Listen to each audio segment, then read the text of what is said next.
What is your bullet freaking dodge moment? Almost slept with a girl in college. I was pretty into her and ready to go but had responsibilities in a final the next day so I didn't bite. Kissed her goodnight, went back to my dorm, studied for the next 4 hours before my RA calls me and tells me there's a girl down in the lobby looking for me. I go down to find her with a 37-page love letter, front and back. She had written about my kiss. She proceeded to hang outside my dorm room for the next 4 months. I had to start crawling out my window to get to class, and eventually ended up dropping out and moving to another state to avoid her. Flash forward to when MySpace came around. She sent me a message telling me she reads everything I post on there even though she wasn't on my friends list. That was 7 years after I had moved to another state. So interesting that people like this exist. I once had a psychotic 1-week rebound with a very damaged recently former stripper. She told me, and I believed, that she couldn't get pregnant. The whole thing blows up and I only get a UT. Some time later I'm sitting before a movie with my future wife and see a very pregnant version of said former stripper. My wife says the face I made as I frantically counted months was beyond hilarious. It had been over 9, but less than 18, so no way the current or a previous kid could be mine. Near death experience. Your wife sounds hilarious. LOL. I ran out of fuel once. Normally, that wouldn't be so bad but I was flying a Cessna 152 over the Mojave Desert at the time. It's really not a bad glider. I had to land on the highway. The landing went perfectly. The CHP pilot, with whom I was in communication during my unpowered descent, landed at the nearby airport and brought me 10 gallons of avgas. I climbed on the wing and dumped it in. The CHP blocked off both ends of the road fuse as a runway and I took off into the sunset. I was using a steak knife to try and unlock a bathroom door by trying to move the metal thing. I'm sure it's got a name, but I don't know what. Tumbler maybe. Holding it into the door jamb. Stupidly, I was doing this from the bottom with as much pressure as I could manage, so when the knife invariably slipped, the blade slammed into my skull a tiny bit above my left eyeball. It took me 2 minutes to pull my hand away to check if I could see. I thought I had skewered my eye for sure, and definitely deserved to. Bullet dodged. I mean, glad that you didn't stab yourself but this might be one of the dumber things I've read here. I did a 180 on the highway at speed. I managed to not hit anyone else, the guardrail, or go off the road into the 10 FT plus ditch. The road was wet and I hit large rock I assume fell off a truck. So the front left tire comes off road and when it comes back down I overcorrected when I started to skid towards the ditch. I was stone sober and my best friend was asleep in the car at the time. He actually woke up mid-spin. When we finally stopped facing the wrong way, a guy staring at us points in the other direction as if I didn't know which way I should be driving. The city was doing road construction in front of our place about 3 years ago. It was annoying, noisy, and covered everything with fine dust. During this time frame, my son ended up catching some sort of bug, or so we thought, that seemed a lot worse at night. 3 nights in a row he ended up jumping out of bed after throwing up all over the place and having diarrhea. It was awful. We would spend hours just rubbing his back and cleaning him up.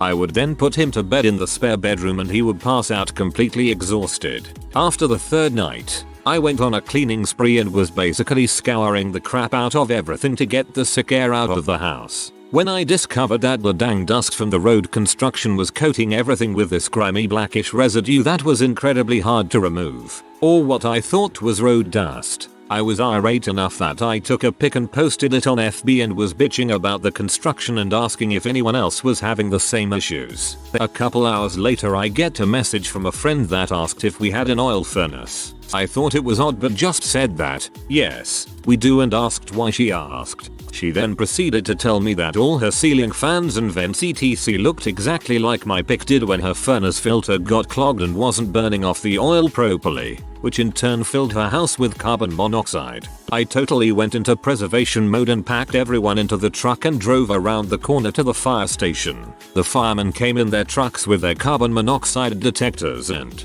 sure as crap, the basement was highly toxic and was filling the house. My son's room is directly above the furnace room and when the heat was kicking in at night he was getting poisoned. We are all lucky to be alive. Especially my boy. Our landlord installed carbon monoxide detectors 2 days later, after the house aired out and the furnace guy did his repairs. Scary crap, kids. Driving through an intersection near my college and the light turned green, so I started going. I went forward maybe 1 car length and a car comes barreling through the intersection on my left. Had I gone forward like I normally do, I would have been T-boned at a speed that likely could have killed me. Keep in mind, this is a regular occurrence in my town. Red lighters I mean. I was walking back from work at 11 PM. I work close to home, and I go to cross the road because neither of the 2 cars behind me had their turning signal on. Halfway through, the guy in the second car yells, "Hey kid," at me. I back up a bit and the first car takes the sharpest left turn I had ever seen, and when I saw the driver's face, he looked completely dead or emotionless. I couldn't even see his eyes, but that is probably just a trick of the light. The second guy pulls up. I thank him for not letting me become a pancake. He explains that he thinks that guy was completely drunk. I thought it made sense at the time, but whenever I look back I don't think he was drunk. I saw his face and he seemed more dead than intoxicated. God yeah, had a guy driving the wrong way down the motorway at us once. I was in the passenger side and we only pulled over in time to let him pass. I will never ever forget the empty look on his face. It was like there just wasn't anything left behind his eyes. I had the hugest crush you can imagine on this guy in high school. I'm talking head over heels crazy about this guy. He was perfect. Such a gentleman. Super smart. Did volunteer community work. Everything about him was dreamy. So it broke my heart that this girl that I hated since elementary school found out I was crushing on him and got with him. They dated all through high school, and she would purposely flaunt her relationship in front of me. One day I broke down in sophomore year, and a couple of my classmates saw me. I told a few what was going on, and one girl told me that she had been his neighbor all her life, and he was an butthole to her and he used to bully her dogs when they were little. She insinuated that he hit her dogs and told me this crazy story involving him attaching firecrackers to one of her dog's tail. I thought my classmate was just saying an extravagant story to try and cheer me up, but in senior year, they broke up because he beat the crap out of his girlfriend, the girl I hated, so bad that she spent 3 days in the hospital. He was transferred out and it was a whole mess at school. I still hate her, but every time I look back at high school I think about him and think to myself, wow, I dodged that bullet. TLDR. Had a crush on a guy that supposedly was an animal abuser as a kid. Girl I hate takes him away from me to make me jealous. He ends up beating the crap out of her. Got dumped by my ex. Like a typical movie sad at the time, very antisocial dude. I was sad and depressed because I had been dumped. After all, I had been dumped for another man.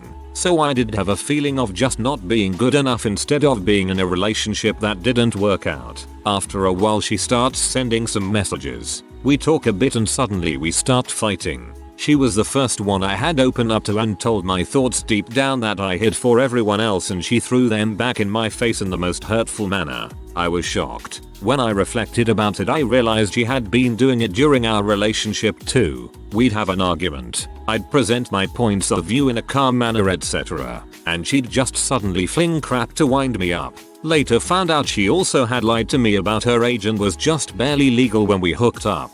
Treated myself to a nice pizza and a good bottle of scotch to celebrate the dodge bullet. Crisis averted, man. Good job.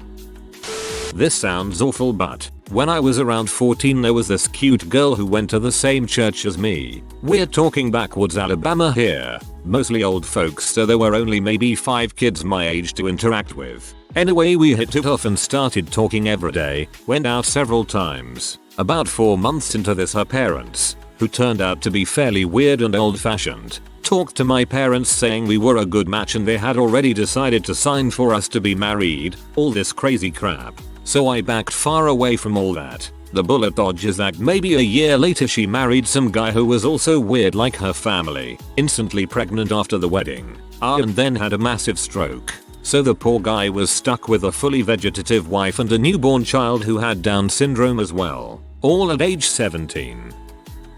Just had one with a potential roommate. Before we even moved in together, he decided he wasn't going to reimburse me for his half of the deposit after the management of the apartment complex drew the entire thing from my account because I was listed as the primary. I went ahead and decided we wouldn't be a good fit for each other if he couldn't get literally the first financial interaction we had together right. Had my application converted to a single bedroom apartment instead of a larger double room. Thanks to him for showing his hand before we moved in.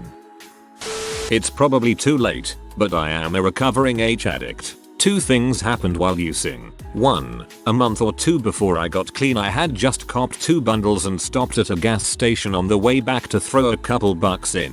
When I was walking in, a cop pulled in and parked but didn't get out. When I walked back out and started pumping 2 more cops rolled up and just sat there. I wasted as much time as I could, but they wouldn't budge. Finally I said frick it and got in and started driving. They instantly flipped on their blues and got behind me in the parking lot. I was like, welp, I'm fricked. He came up and asked for license, registration, and proof on insurance. The only thing I had was my license, as all the others were expired because I was like, I have my license but I don't have, and he cut me off and said insurance or registration, yeah, we know, we've been looking for you for a while, which was super confusing. I was just waiting for them to pull some shady crap like call the K9 or something if I refused to comply with a search. They never did though. My car was towed and I was stranded in mid-January in the PA winter. I called my buddy and told him I would throw him a bag if he picked me up.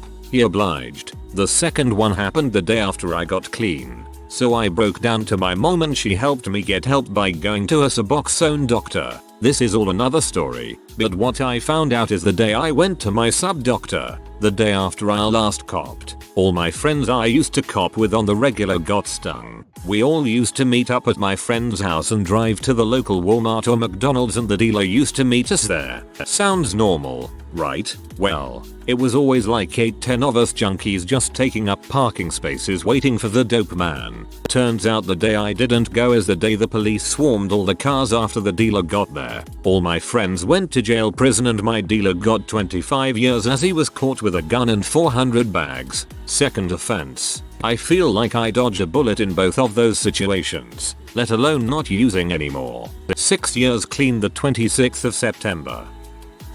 Tried out the online dating thing once a few years ago after spending some time being single. Went on a date with a girl who seemed normal and pretty cool. The date went mostly okay, but I wasn't feeling a second date. After it ended, she invited me to her place and wasn't too subtle about announcing that she was hoping to get laid. I politely declined and made my way home, still not feeling the desire to see this person again. Much later that night, my phone exploded with text after text from her, cussing me out, telling me I wasn't really attractive, she just wanted a quick lay, etc. Just truckloads of abuse of this type. I texted back to let her know that I didn't ever want to speak to her again and would be blocking her number. She responded with a plea for me to give her a second chance and invited me over again. Number blocked, social accounts found and blocked, bullet dodged. I was at a wedding for a high school friend, the only one I kept in touch with after graduation. I was there alone. I already knew my table number, but I decided to take a look at the seating plan posted near the door just to be sure. My friend had seated me with my ex-girlfriend and her boyfriend. Needless to say, I wished the bride and groom my best, and then noped the frick out of there. A while ago, less than a year, I slept with a girl off Tinder. We wanted different things and ended up leaving things on amicable terms. Cut to a couple months later, I get a text out of the blue saying she needed to tell me something, and then a few hours later I see her posting pregnancy scan photos on Facebook. My butthole has never pinched so tightly so fast. I thought I was seeing my unborn child for the first time through a picture on Facebook. I was weirdly annoyed that this was how I first seeing my spawn. Turns out she needed to tell me, 9 months later, that she believed she left some stuff in my house and could she swing by to collect them. And oh yeah, the baby is nothing to do with you, don't worry. Running on 2 hours sleep in 2.5 days during invasion of Iraq. Sitting in static defensive position outside of the Bath Party HQ. 20 minutes before stand I hear what I swear is a motor scooter. Thankfully the LT in the HMMV next to my position is more aware and declares incoming. Push my saw gunner's head down and get myself down as well. Wait about 10 seconds. Hear a thump behind our position. Wait. Peek out. See the fins of a mortar round sitting 3 featuring behind our fighting position and the dirt that was excavated from said position. Once given all clear, low crawled out the position. Attached engineers demoed the round. Caught maybe 20 minutes sleep before the controlled detonation woke me up. I should maybe add this was 4 days. Seriously don't know. After our LMTV drove into a quarry and started sinking in the middle of the Iraq desert. Life truly is stranger than fiction sometimes.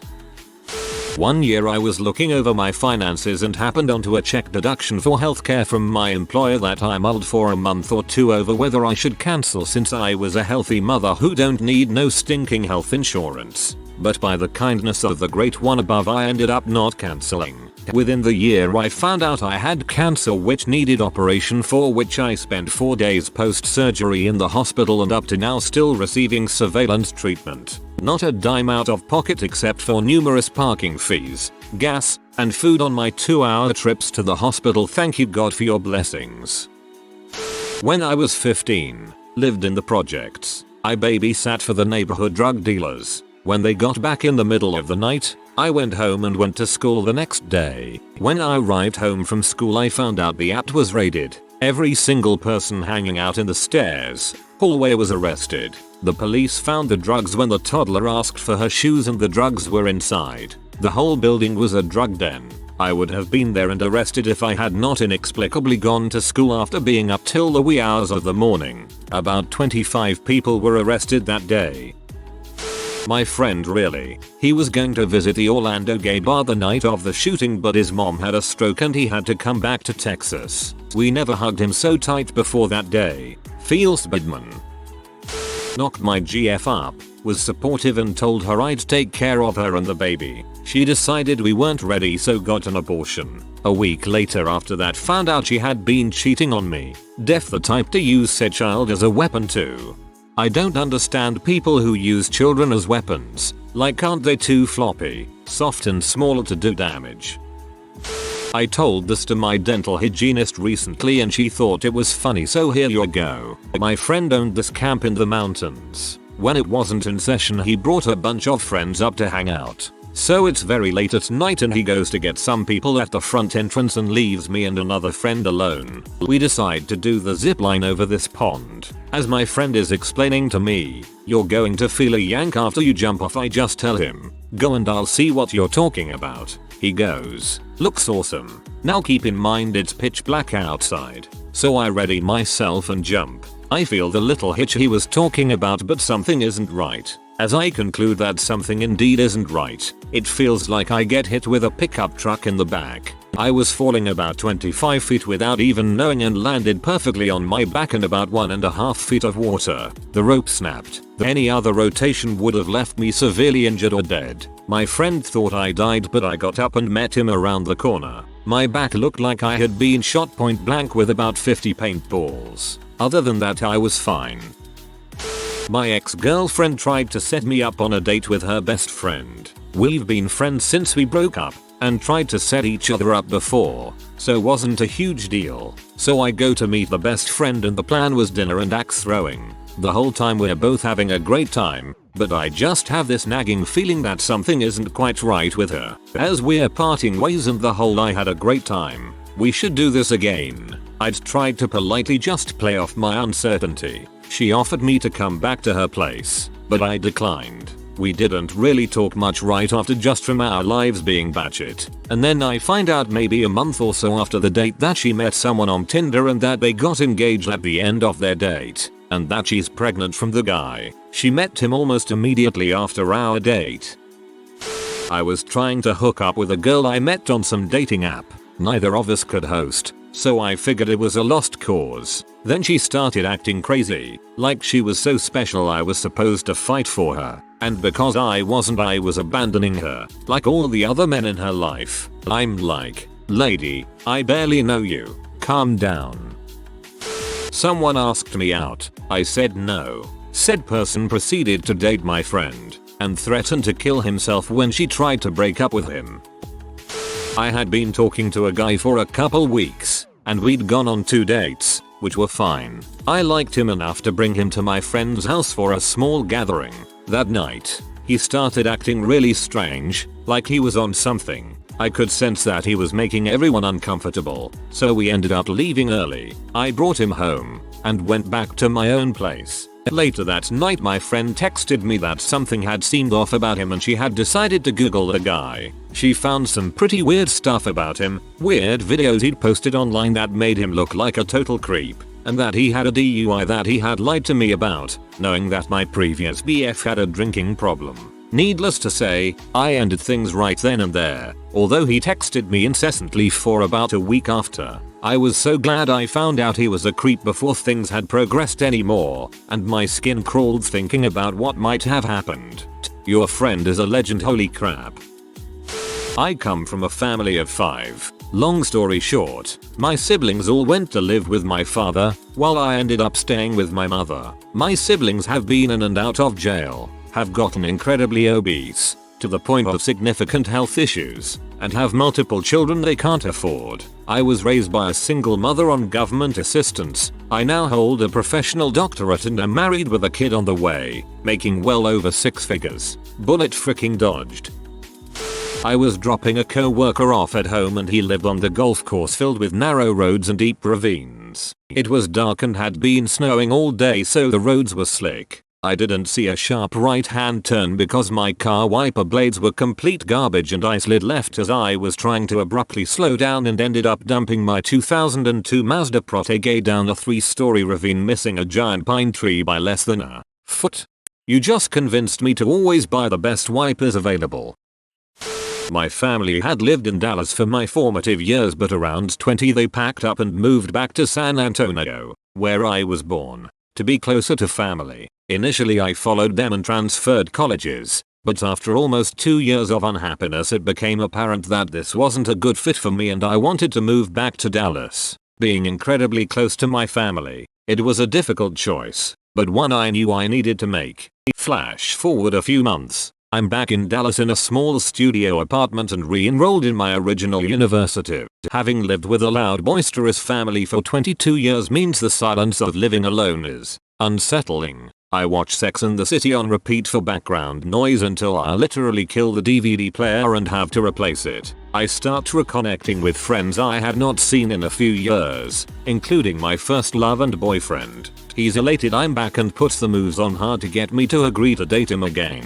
I have a really fond place for him in my heart, and I'm not opposed, but I needed time to get adjusted to being independent and living alone. He's understanding and patient for about 2 weeks before he tells me if I won't date him he has another girl interested. Should he go date her? A little annoyed at the tactic but supportive nonetheless, I tell him he should do what makes him happy. I then hear nothing from him for about 6 months. Our birthdays are a few days apart, and when I call him for our yearly birthday call, he says he's been meaning to talk with me, that he's going to be a daddy. The girl he dated got pregnant and now he's getting married and starting a family. I asked if he loved her and he said no, but he was stupid so he had to make it right. I got off the call and thanked the stars that my little barely adult brain was smart enough to prioritize myself and well-being above being pressured to do something I wasn't ready for. To take the easy road and find comfort in an old love while doing some uncomfortable growing up. Story worked out though.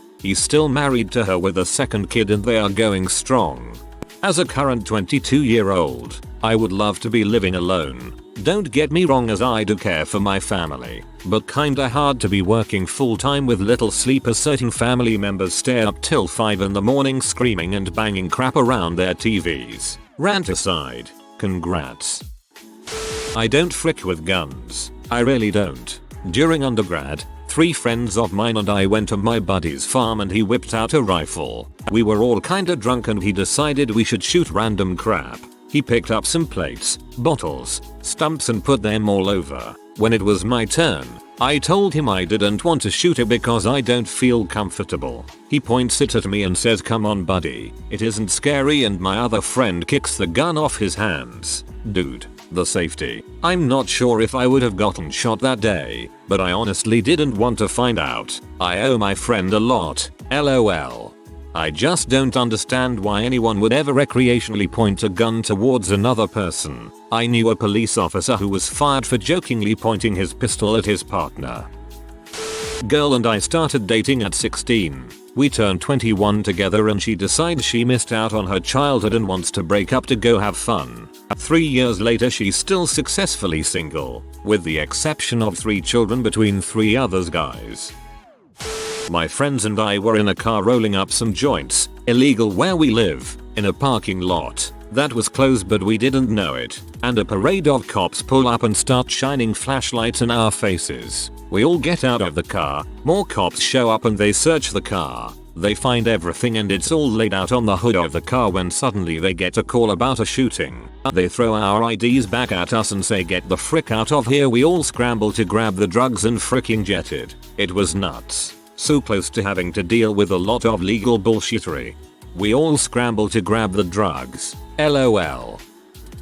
It's a much longer story than this, but the important details are as follows. I was dating a woman pretty seriously. She wanted to get married within the next year or so. I had always intended to wait, with anyone, not just her, until my late 20s at least. That, in itself, was not an issue. Her dad worked for a military contractor and wanted me to work for his buddy in a DoD lab in Pennsylvania. We're from Michigan. Also not an issue in itself, although I had and have zero qualifications or desire to work in the military. The issue was that she was really abusive and had repeatedly told me the details of how she would murder me and hide the body. She had an aunt who was a judge elsewhere in the state and was confident that even though they'll never find my body, she would get off scot-free. Sometimes it wasn't murder, sometimes it was suicide. She would tell me the full details of her suicide plan and how it would be my fault if she died. Or sometimes it was full-on murder-suicide.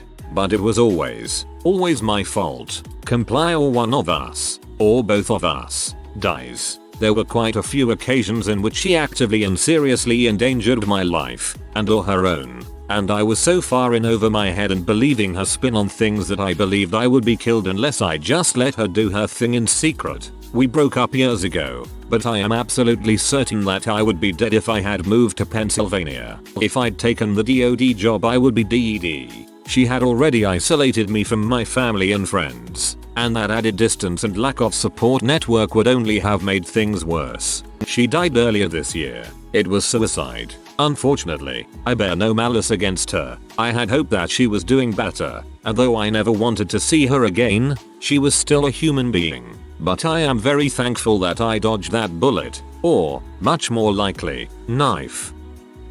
My friends and I were riding bikes together through our neighborhood, sometime at the end of high school. We had only just reached the lighted intersection dividing 2 suburbs and were waiting at the crosswalk.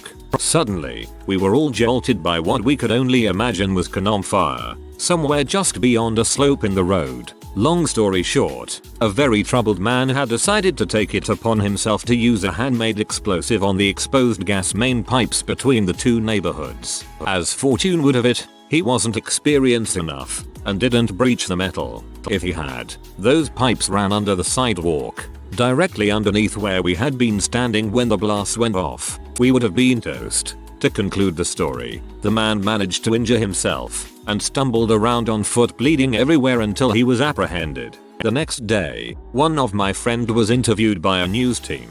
Thinking back, it's still weird to think that we could have died, completely unaware. The pipes wouldn't have blown beneath you. It would have just been up where the guy was. If he was the only one within say 20 feet he would have been the only one hurt. 8 IED daisy chain.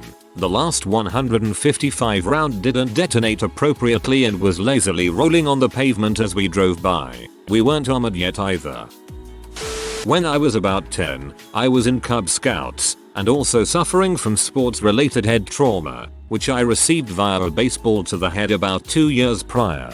My injuries led to seizures, which put a damper on what I was allowed to do in Scouts. One summer, after day camp, my scout den and I went to my den leader's house. We youths decided to play in the backyard, where there was a perfect climbing tree. I knew I wasn't allowed to climb trees, but everybody looked like they were having such a good time up there, so I eventually joined. I woke up several minutes later in my den leader's arms. I, of course, had a seizure in the tree and fell 18 to the ground. The real bullet that was dodged, though, was in my landing. Right where I hit the ground was a log, which had been cut into 3 pieces. One was moved, and as luck would have it, it was the middle one. I fit into its spot like a puzzle piece, and if I had fallen just a foot or inch to the right or left, I would have punctured a lung, been paralyzed, or died. But miraculously, I walked away with only a broken arm. Coincidentally, that was the last seizure I ever had, and I'm proud to say that I've made a complete recovery.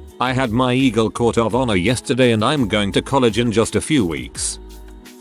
If you are new to the channel, you can subscribe. I publish new videos every day. Until then, check another video.